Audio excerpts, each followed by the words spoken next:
perdagangan internasional. Perdagangan internasional adalah suatu kegiatan tukar-menukar atau jual beli barang dan jasa yang terjadi antara dua negeri atau lebih. Dalam perdagangan internasional kita dapat mengenal istilah ekspor dan impor. Ekspor adalah kegiatan menjual barang dan jasa dalam negeri ke luar negeri. Sedangkan impor adalah suatu kegiatan membeli barang dari luar negeri. Manfaat perdagangan internasional: 1. Memperoleh devisa. 2. Memperluas kesempatan kerja. 3. Menstabilkan harga-harga. 4. Meningkatkan kualitas konsumsi. 5. Mempercepat ahli teknologi. C. Faktor pendorong dan penghambat perdagangan internasional. Faktor pendorong perdagangan internasional: A. Perbedaan sumber daya alam. B. Selera. C. Penghematan biaya produksi, efisiensi. D. Perbedaan teknologi.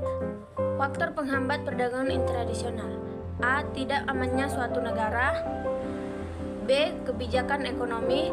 C. Tidak stabilnya kurs mata. D. Teori perdagangan internasional. 1. Teori keunggulan mutlak dari Adam Smith. Produksi yang produktivitasnya lebih tinggi dibandingkan negara lain, negara tersebut akan memperoleh keuntungan dalam perdagangan internasional. 2. Teori keunggulan komparatif dari David Ricardo. Murid Adam Smith, David Ricardo, melengkapi teori gurunya dengan mengatakan bahwa perbedaan keunggulan komparatif juga dapat memberi keuntungan. E. Kebijakan perdagangan internasional. Kebijakan perdagangan internasional adalah rangkaian tindakan yang akan diambil untuk mengatasi kesulitan atau masalah hubungan perdagangan internasional guna melindungi kepentingan nasional. 1. Kebijakan perdagangan internasional di bidang impor. A. Kuota. Kuota merupakan jumlah yang ditetapkan untuk suatu kegiatan dalam satu masa atau suatu waktu tertentu. B. Tarif. Kebijakan tarif diambil untuk pemerintahan dengan menetapkan tarif tinggi untuk mengimpor suatu jenis barang. C. Subsidi. Karena ada perbedaan harga antara barang impor dan barang dalam negeri, ada kemungkinan harga barang impor lebih murah daripada harga barang produksi dalam negeri. D. Larangan impor. Dengan berbagai alasan, ada barang tertentu yang dilarang diimpor. 2. Kebijakan perdagangan internasional di bidang ekspor. A. Diskriminasi harga. Diskriminasi harga adalah suatu tindakan dalam penerapan harga barang yang berbeda untuk suatu negara dengan negara lainnya. B. Pemberian premi atau subsidi. Kebijakan yang diambil pemerintah untuk memajukan ekspor adalah dengan memberi premi kepada badan usaha yang melakukan ekspor.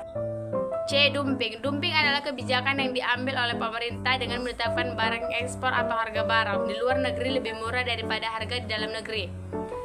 D. Politik dagang bebas. Politik dagang bebas merupakan suatu kebijakan yang membuat masing-masing pemerintah memberi kebebasan dalam ekspor dan impor.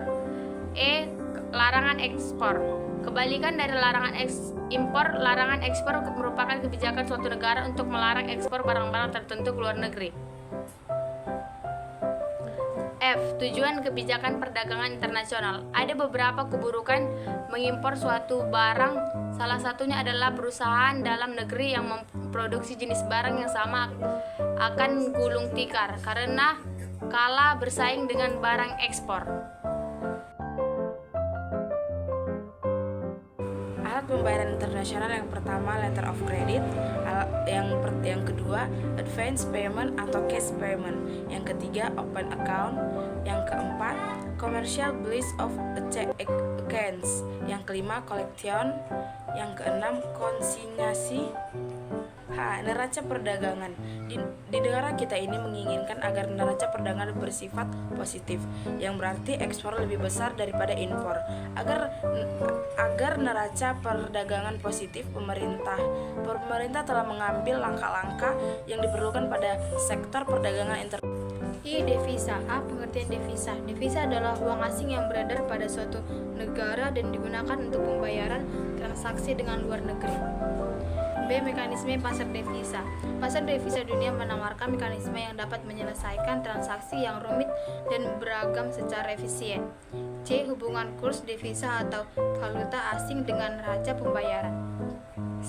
Sebagian diketahui neraca pembayaran internasional mencatat dengan cara tertentu, perdagangan atau ekspor-impor, penamaan modal, pariwisata, pinjaman, dan hal-hal lain yang berhubungan dengan neraca pembayaran.